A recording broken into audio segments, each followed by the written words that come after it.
মেধাবী সে নয় যে প্রকৃতই মেধাবী, মেধাবী সেই যে অধ্যবসায় এবং চেষ্টা দিয়ে শেষ অবধি টিকে থাকে এবং সফলতার শেষ হাসিটা হাসে, বলেছেন রেদওয়ান মাসুদ মনীষী।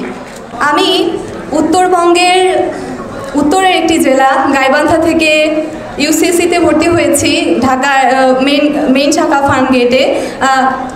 অনেক স্বপ্ন নিয়ে, অনেক আবেগ নিয়ে এবং আমার যে কাঙ্ক্ষিত লক্ষ্য সেখানে পৌঁছানোর জন্য। আমি বিশ্বাস করি প্রত্যেকের সফলতার পেছনে একটি ছোট্ট করে গল্প থাকে, একটি অক্লান্ত পরিশ্রমের অধ্যায় থাকে। আমি সকলের সেই পরিশ্রমের জায়গাটিকে সশ্রদ্ধ শ্রদ্ধা জানাই।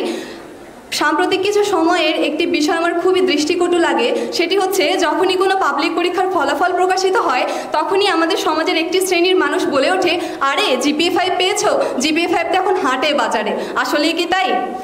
একটু যদি লক্ষ্য করি দেখতে পারবো আমাদের 2022-23 সেশনে উচ্চ মাধ্যমিক পরীক্ষায় দেশের 11টি শিক্ষা বোর্ড থেকে 13,59,442 জন শিক্ষার্থী উচ্চ মাধ্যমিকে অংশগ্রহণ করেছিল এবং জিপিএ পেয়ে উত্তীর্ণ হয়েছে মাত্র 92,595 জন।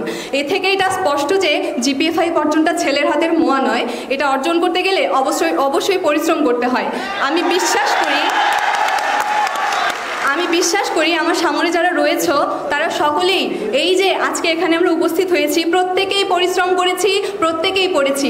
আজকে আমার মতো হয়তো তোমাদেরও এই মঞ্চে বসে এটাই মনে হচ্ছে যে উচ্চ মাধ্যমিকের যে সময়টাতে আমার কিছু বন্ধুরা পার্কের অলিতে গলিতে 2 ঘন্টা আড্ডা দিত, ঠিক সেই সময়ে একটি ঘরের কোণে পড়ার টেবিলে বসে আমরা পড়ার জন্য সময় ব্যয় করতাম। ঠিক সেই সময় যখন তারা ফেসবুকে মনোযোগ দিত, রঙিন ছবি তুলে ক্যাপশন দিত, শেয়ার কমেন্ট রিয়াক্টের জন্য, সেই সময়টাতে আমরা ব্যয় করেছি ফেসবুকে নয় টেক্সট বুকে। আর সেই জন্যই আজকে আমরা এখানে। সকলের সফলতার পেছনে তাদের বাবা মা থাকে, আমারও রয়েছে। একটি ছোট্ট স্মৃতি শেয়ার করি, সেটা হচ্ছে উচ্চ মাধ্যমিক পরীক্ষায় অর্থনীতি পরীক্ষার দিনে আমার আম্মুর জ্বর ছিল 102 এবং তিনি সকালে 3 বার বমি করেছিলেন, কিন্তু তারপরেও অর্থনীতি পরীক্ষাতে আমার সাথে তিনি গিয়েছিলেন, কেননা অর্থনীতিতে আমার ভীতি ছিল। সত্যি মায়েরা সর্বশ্রেষ্ঠ শক্তি, আর এজন্যই তার অনুপ্রেরণায় 2টা বিষয় মিলে আমি 196 পেয়েছি এবং মানবিক বিভাগ থেকে গোল্ডেন জিপিএ 5 অর্জন করেছি দিনাজপুর পরীক্ষা দিয়ে। বঙ্গবন্ধু শেখ মুজিবুর রহমান একটি কথা বলে গেছেন, আমার এই স্বাধীনতা ব্যর্থ হয়ে যাবে যদি না আমার একটি বাঙালিও না খেয়ে থাকে। ঠিক সেভাবেই আমাদের এই জিপিএ প্রাপ্তি ব্যর্থ হয়ে যাবে যদি না আসন্ন ভর্তি যুদ্ধে আমরা টিকে থাকতে না পারি, আমাদের অবস্থানটাকে দৃঢ় করতে না পারি। এজন্য সকলের কাছে আমি দোয়া চাইব এবং সকলে নিজেদের অবস্থান থেকে সর্বোচ্চটা দিয়ে চেষ্টা করব যাতে শেষ হাসিটা আমরা হাসতে পারি।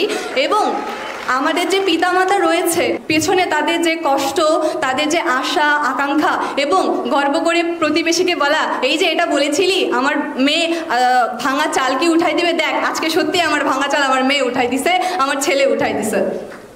সকলের কাছে আমার অনুরোধ, সকল কিছুর আগে আমরা বাবা মার প্রতি শ্রদ্ধা ভালোবাসা রাখবো, সকলে ভালো মানুষ হব।